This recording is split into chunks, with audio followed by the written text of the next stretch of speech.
Assalamu alayka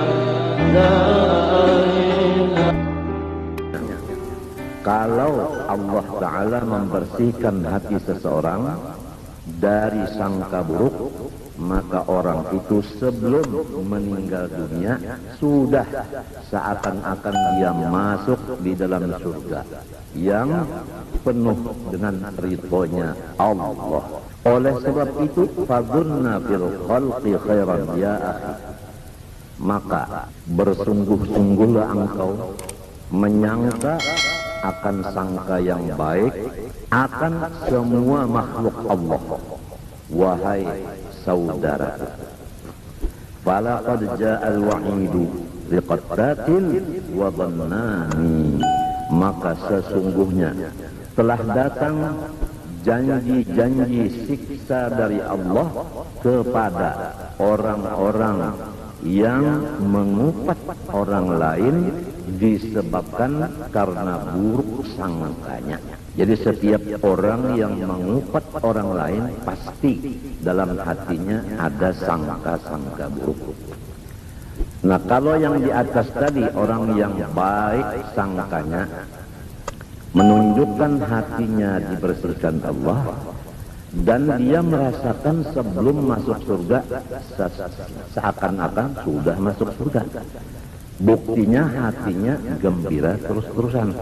Nah, kalau orang yang buruk sangka kepada makhluk, dia mendapat siksa Allah. Tandanya buruk sangka yaitu lidahnya suka mengupat-ngupat orang, terutama orang yang disangkanya buruk, itulah yang dikupatnya. Jadi selama kita masih mengupat orang, berarti hati kita masih buruk sangka, berarti kita belum disucikan Allah hati, berarti kita masih belum dapat keridhaan Allah. Ghairuhu, ada lagi yang lain berkata, idama syi'ta an tahya sa'idan minal khairati mamlu'al yadaini fabunna bima'syaril islami khairan wa ish'a'ma wa aflih dhata baini. Apabila engkau, hai saudaraku, mempunyai maksud bahwa senantiasa hidup merasa beruntung. Kalau orang merasa beruntung, hatinya gembira. Tapi kalau merasa hidup ini rugi, hatinya sedih. Kalau ingin bahwa hidup ini bahagia, mamlu al-yadaini minal khairat, penuh kedua tanganmu dengan segala macam keberkatan. Pertama, hidup beruntung. Dua, penuh dengan segala berkat. Apabila ingin yang demikian, maka sangkalah dengan semua orang Islam akan sangka yang baik. Wa ish'a'ma, dan hiduplah engkau di dunia ini tidak lagi melihat akan keaiban orang lain. Jadi seakan-akan hidup ini buta. Maksudnya buta itu tidak melihat keaiban orang lain. Wa aslih dhata baini, kalau ada terjadi di antara kawan-kawanmu perselisihan paham, maka kalau engkau ingin yang di atas tadi, hendaklah engkau akur antara dua saudara engkau yang berselisih paham tadi, sehingga tidak ada lagi perselisihan paham itu, jadi aman. Ghairuhu, ada lagi yang lain berkata, semua ini yang berkata ini adalah wali-waliullah. Idza ma syi'ta an tahya sa'idan habiban lil ghaniyyi walil faqiri fadunna bimahsyaril islami khairan wa ra'il waqta wa qun' bil yasiri. Apabila engkau menghendaki bahwa hidup engkau selama-lamanya beruntung, dicintai oleh orang-orang kaya dan dicintai oleh orang-orang fakir, maka jalannya hanya pertama, hendaklah engkau menyangka sangka baik kepada semua umat Islam. Yang kedua, hendaklah engkau mengisi waktu-waktu engkau dengan ibadah. Yang ketiga, hendaklah engkau merasa cukup dengan dunia yang sedikit. Wa aqwalus salafi wal khalafi fi barhi husni dhanni wal haddi alaihi katsiratun. Bermula perkataan-perkataan ulama yang sebelum 400 tahun hijrah, demikian ulama yang sesudah 400 tahun hijrah, pada masalah memuji sifat baik sangka kepada seluruh orang Islam dan memaksa kepada umat Islam supaya baik-baik sangka sesama mereka.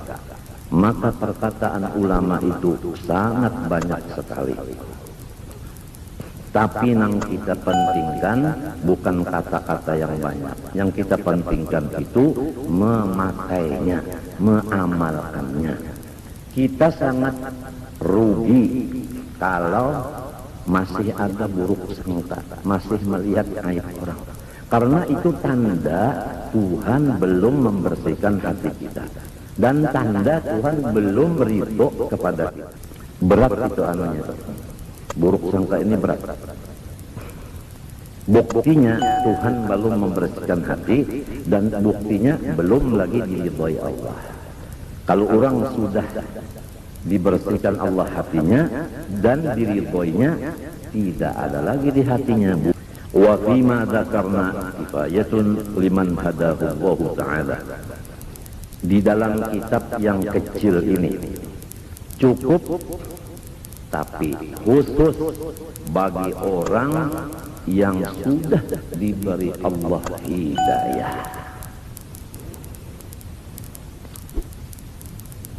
Wa qad ajma'u annahu la yasilu ahadun ila maqami husnil dhann illa in tahhara Allah Ta'ala batinahu min sa'iril radha'il.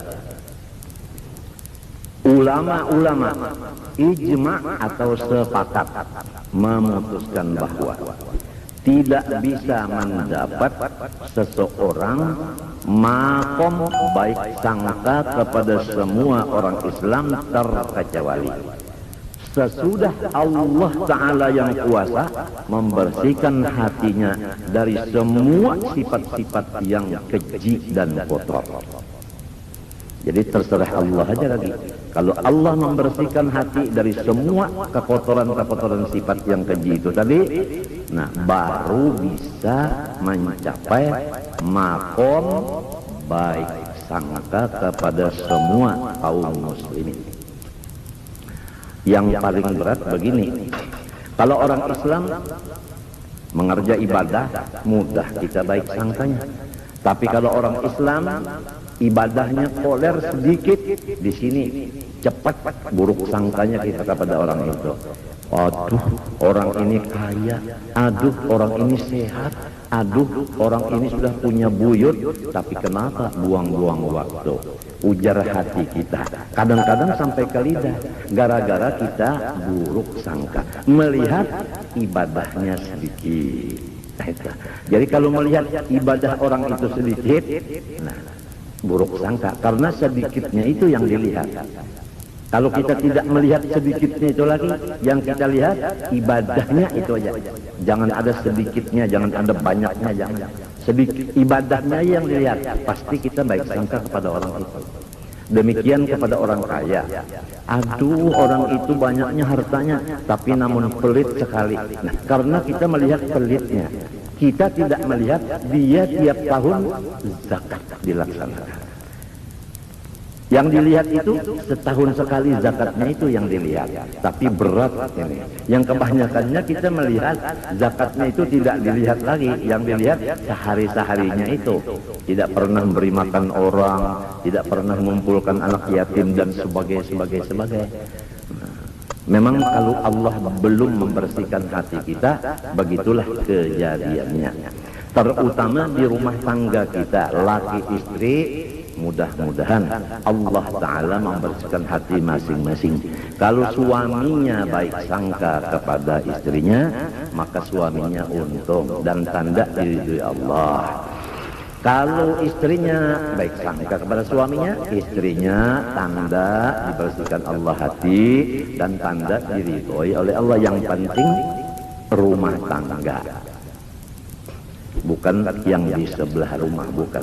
Yang penting rumah tangga kita, karena rumah tangga kita adalah kerajaan kita.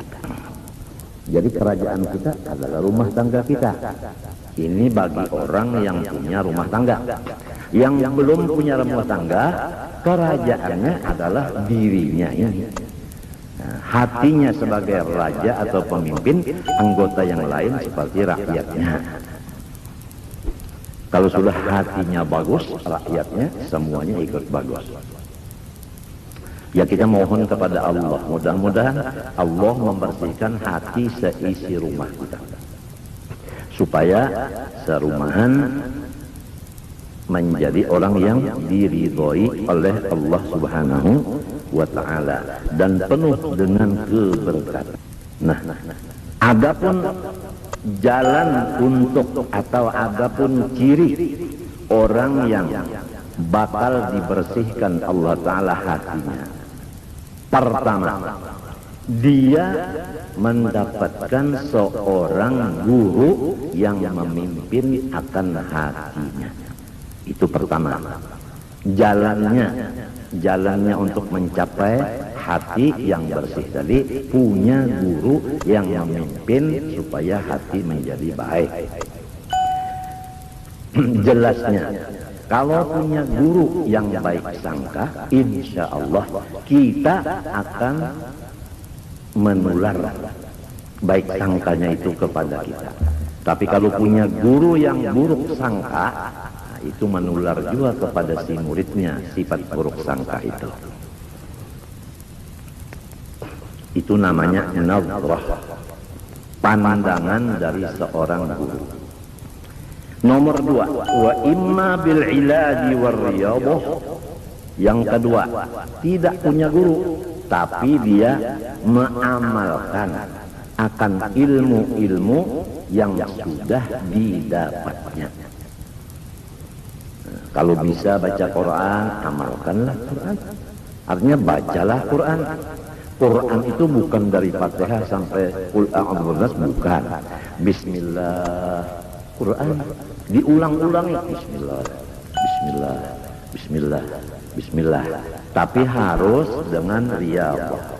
Arti riyadhah di sini mengurangi tidur, mengurangi makan, mengurangi ngomong, mengurangi bergaul. Tidak boleh yang empat ini satu pun yang ketinggalan. Ini wajib. Mengurangi tidur, mengurangi makan, mengurangi omong, mengurangi bergaul. Kemudian mengamalkan ilmu-ilmu yang sudah ada dengan rutin. Walaupun belum ketemu guru yang bisa memindah akan sifat hati yang baik sidin itu ke kita. Jadi ada dua jalan. Adapun tandanya orang yang sudah selesai daripada perkara ini sehingga mendapat hasil, yaitu baik sangka, yaitu bihaitsu yausiru la yaqturul fahsya'u ala bali, yaitu sekira-kira kada pernah sedetik lagi pun melihat aib orang lain. Tidak pernah ada kotor, tidak ada pernah geretek di hati melihat aibnya orang, apalagi mengeluarkan ke perkataan, ke lidah. Itu tandanya yang sudah berhasil. Baik berhasil dengan sebab pimpinan guru atau berhasil dan sebab dia berusaha beribadah dengan melaksanakan 4 syarat tadi. Mengurangi makan, minum, omong, gaul. Jadi itu ada ukurannya. Udah sampai belum? Wa ma dama fi batinihi syai'un minar radha'il fal ghalibu su'u dhannihi bin nas. Selama masih ada di hati seseorang sedikit saja daripada sifat yang tidak baik, maka jelas sangka-sangkanya dengan orang lain pasti jahat. Jadi selama ada sifat yang jahat sedikit saja di hati suami, pasti dia buruk sangka kepada istrinya. Demikian istri terhadap suaminya. Demikian adik terhadap kakaknya, kakak terhadap adiknya. Jadi rumah tangga menjadi neraka jahanam, bukan menjadi surga ridwan lagi, bukan. Karena ada satu aja yang belum bersih hati. Tandanya sangka-sangka tidak baik. Nah, kenapa jadi orang buruk sangka kepada saudaranya sendiri? Qiyasan ala ma indahu, karena dia menganggap bahwasanya diri orang yang jahat itu sama dengan aku. Kalau sulit dipaham begini, setiap orang yang buruk sangka kepada saudaranya seagama menunjukkan bahwa di dalam dirinya sifat yang buruk itu, bukan di diri temannya itu. Wa fi hadzal ma'na qala ba'dhum, berkata sebahagian daripada ulama wali, idza sa'a fi'lul mar'i sa'at dununuhu wa sadda qama ya'taduhu min tawahhumi wa 'ada muhibbihi biqawli 'idatihim wa asbaha fi lailin minasyakki mudlimi. Fa'ulun mafa'ilun di mafa'ulun bahar apa nih? Tawil kalau lah. Idza sa'a fi'lul mar'i sa'at dunuhu. Buktinya orang yang buruk sangka di dalam hatinya, perbuatannya jahat. Jadi kalau orang perbuatannya jahat lalu berkata saya baik sangka, tidak bisa. Tidak bisa. Kalau sudah pekerjaannya jahat, menunjukkan hatinya sudah buruk sangka.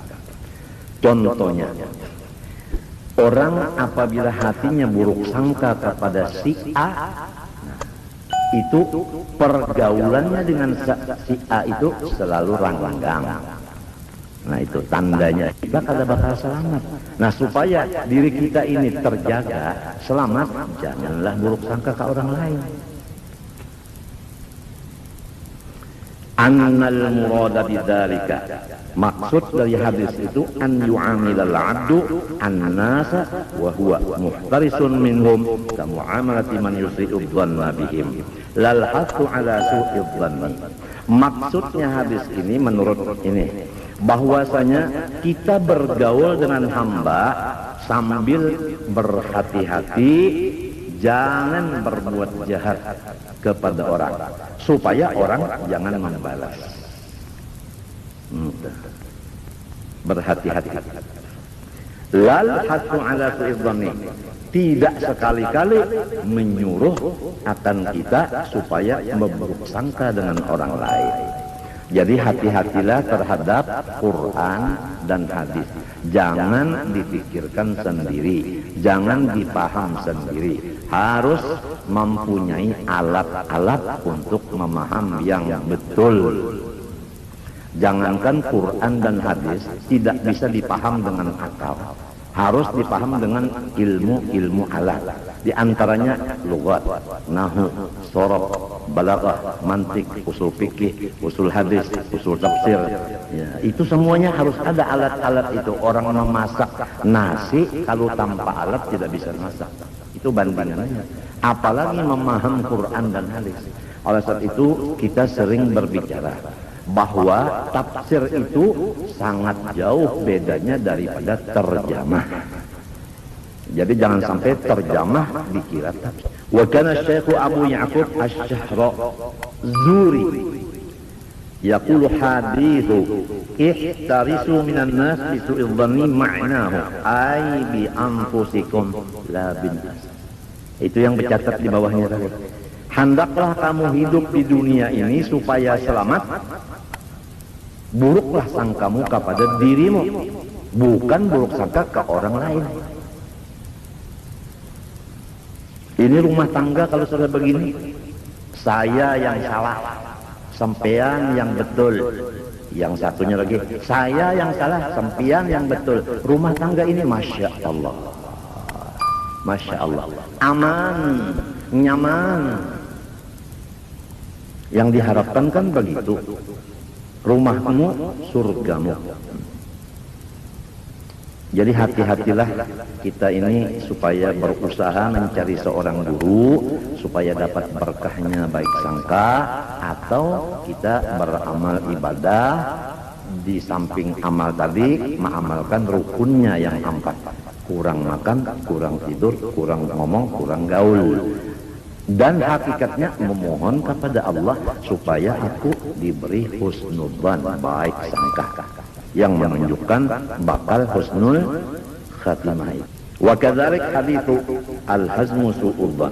Seperti itu jugalah maksud hadis Nabi tadi, bermula sesuatu yang dapat dipercayai yaitu buruk sangka. Maksudnya buruk sangka kepada diri sendiri, bukan ke orang lain. Ai bin nafsi la bin nas. Intaha. Fa in qila fama hukmu syekhi idza tuli'a ala syai'in min naqaisil muridin hal dzalika qiyasun 'ala ma 'indahu aw kaifal hal.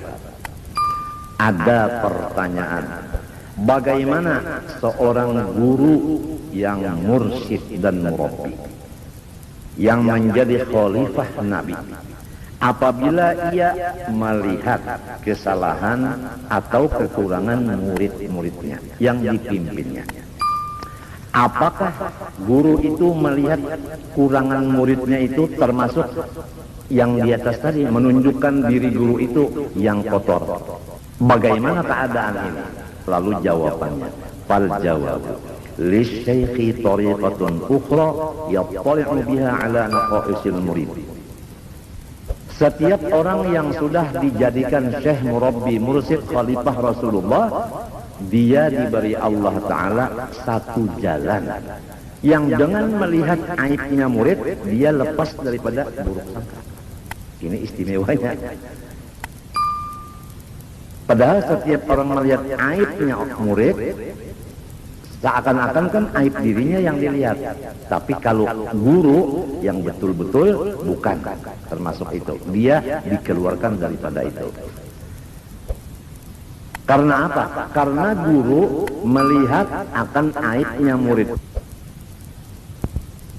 Dan membukakan aibnya murid, berarti Tuhan seakan-akan berkata, hai guru, itu muridmu ada kekurangan dan kamu saya perintah untuk memperbaikinya. Dan saya akan membantu untuk yang demikian gitu. Seakan-akan begitu. Jadi namanya ilham, bukan namanya suhud. La min babi su'idzanni wal kashfi syaitani. Tidak termasuk di dalam pembicaraan buruk sangka dan tidak termasuk di dalam kasyafan. Faham, hendaklah engkau pahami kata-kata itu. Idzil masyayikhu laisa fi batinihim syai'un minar radha'il. Karena setiap orang yang diangkat oleh Allah Ta'ala menjadi guru, maka Allah sudah membersihkan hati mereka dari sedikit pun sifat yang kotor. Begitulah keadaan orang itu sudah. Jadi kalau sudah begitu, hatta yaqisu alaihi halakarihim. Jadi beliau tidak bisa disamakan dengan orang yang lain. Kalau beliau melihat keburukan orang, yaitu muridnya tadi, itu menunjukkan ilham dari Allah, bukan menunjukkan asyab hantu dan bukan menunjukkan buruk sangka. ولما علم الله تعالى احتياج المريد إلى اطلاع المشايخ على ما في بطنه من الرذائل ليدلوا على ما يحمله من الرذيلة أعطاهم الإلهام الصحيح فهم أعرف من المريد بأحواله. Manakala Allah sudah mengetahui akan perlunya seorang murid supaya guru mengetahui kekurangan murid itu. Jadi tiap-tiap murid yang disebut murid, yaitu orang yang menghajatkan kepada gurunya supaya gurunya itu membuka kekurangan-kekurangan si murid itu. Jadi apabila guru nantinya berbicara masalah kekurangan dia tidak tersinggung, bahkan dia terima kasih. Itu yang dinamakan murid. Tapi kalau guru menyatakan aibnya orang secara umum, dia selalu terpukul atau tersinggung. Itu menunjukkan bahwa orang itu belum makom murid lagi. Maka guru lebih tahu daripada murid dengan hati-hatinya si murid itu. Kalau murid itu tahu di hatinya, guru diberi Allah ilham lebih lagi tahu banyak isi hati murid itu. Fa'ulima, maka kesimpulan annahu la yajuzu hamlu ahadin minal muslimin ala al-mahamil sayyah ma dama al-amru qabilan lit-ta'wil. Haram, dosa besar kita buruk sangka kepada orang Islam selama masih kawat kita menjalankan baik sangka. Contohnya, kalau usah banyak, sedikit saja. Orang Islam mengerjakan satu kesalahan atau beberapa kesalahan.